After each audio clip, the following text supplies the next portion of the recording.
श्री स्वामी समर्थ. आषाढ महिन्यातील अखेरीस येणाऱ्या अमावस्येला आषाढी अमावस्या किंवा दीप अमावस्या असं म्हणतात. आषाढ अमावस्या ही चातुर्मासातील पहिली अमावस्या आहे. श्रावण महिन्यात सुरुवातीला होण्याच्या आदल्या दिवशी ही अमावस्या असते. या दीप अमावस्येच्या दिवशी दीपपूजनाला खूप जास्त महत्त्व आहे. त्याच्यामुळे दीप अमावस्येला लहान मुलांसाठी घरामध्ये ह्या आपल्याला कोणत्या गोष्टी करायच्या आहेत, लहान मुलांना कसं ओवाळायचं आहे, दिवे किती घ्यायचे आहेत, नंतर दिव्यांचं काय करायचं आहे, ही सर्व माहिती आपण आजच्या व्हिडिओमधून बघणार आहोत. तर व्हिडिओ हा शेवटपर्यंत नक्की पहा आणि चॅनलवरती नवीन असाल तर चॅनलला नक्की सबस्क्राईब करा. तर ताईंनो आणि दादांनो, दीप अमावस्या ही उद्या 24 जुलैला आहे.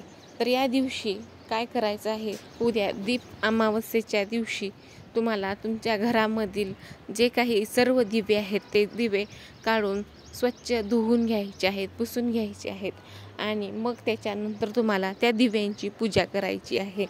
दिव्यांची पूजा ही करताना तुम्हाला दिव्याला फुलं अर्पण करायची आहेत. त्याच्यानंतर धूप दीप लावून पूजा आरती करायची आहे आणि नैवेद्य दाखवायचं आहे.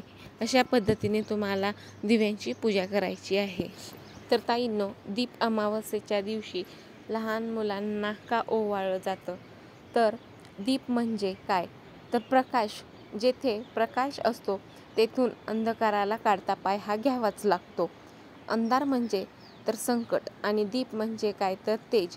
जिथे तेज असते तिथे संकटही घाबरून पळते. असं दिव्याचं तेज हे आपल्या मुलांना मिळावं व प्रत्येक जे काही संकट आहे त्या संकटांवरती मात करण्याची त्यांना शक्ती मिळावी, याच्यासाठीच आषाढ अमावस्येला आपल्या घरामधील लहान मुलांना हे दिव्यानं ओवाळलं जातं. आजची मुलं ही भविष्यातील जबाबदार नागरिक आहेत. त्यांच्यावर चांगले संस्कार घडावेत, याच्यासाठीच या दिवशी त्यांना दीप अमावस्येच्या दिवशी दिव्यांनी ओवाळलं जातं.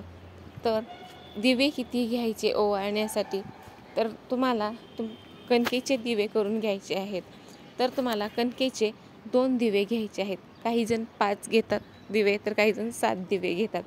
तर तुम्हाला 2 दिवे घ्यायचे आहेत आणि त्या 2 दिव्यांमध्ये हे तेल घालून घ्यायचं आहे. तुपाचा वापर हा करायचा नाही. आणि मुलांना तुम्हाला सायंकाळच्या वेळी ओवाळायचं आहे. ज्यावेळेस दिवस हा मावळतो तर त्यावेळेस तुम्हाला सायंकाळी हे मुलांचे औक्षण करायचे आहे. आणि दिव्यांची पूजा ही तुम्हाला सकाळी किंवा संध्याकाळी केली तरीसुद्धा चालेल.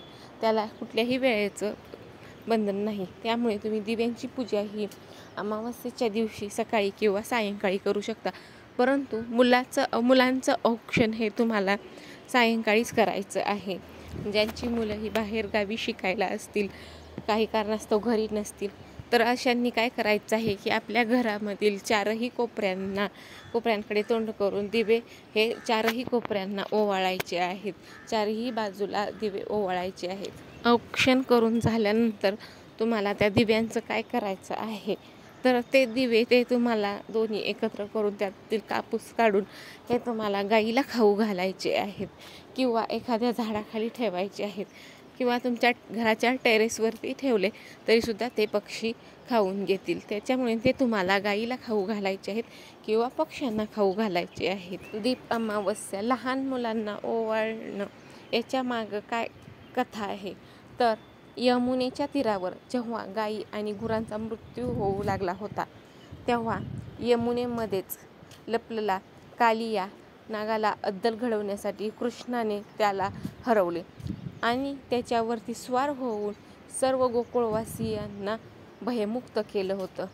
त्यावेळेसच यशोदेसह सर्व सुवासिनी बायकांनी गोपाळकृष्णांची दिव्यांनी आरती केली आणि असेच तेज, धैर्य, शौर्य हे आपल्याही मुलांना मिळू दे अशी प्रार्थना केली. तेव्हापासून हा दिव्यांचा सण सुरू झाला. त्यामुळेच हा प्रसंग हा आषाढ अमावस्येलाच घडला होता. त्यामुळे या दिवशी दिव्यांनी आसमंत उजळून निघाल्यामुळे त्या रात्रीला दिव्यांची अमावस्या असं म्हटलं जाऊ लागलं. त्यामुळेच दीप अमावस्येच्या दिवशी आपल्या लहान मुलांना ओवाळायचं आहे. जर का तुम्हाला माझ्या या व्हिडिओमधील माहिती ही महत्त्वपूर्ण वाटली असेल तर नक्की लाईक, शेअर, सबस्क्राईब आणि कॉमेंट करायला विसरू नका. श्री स्वामी समर्थ.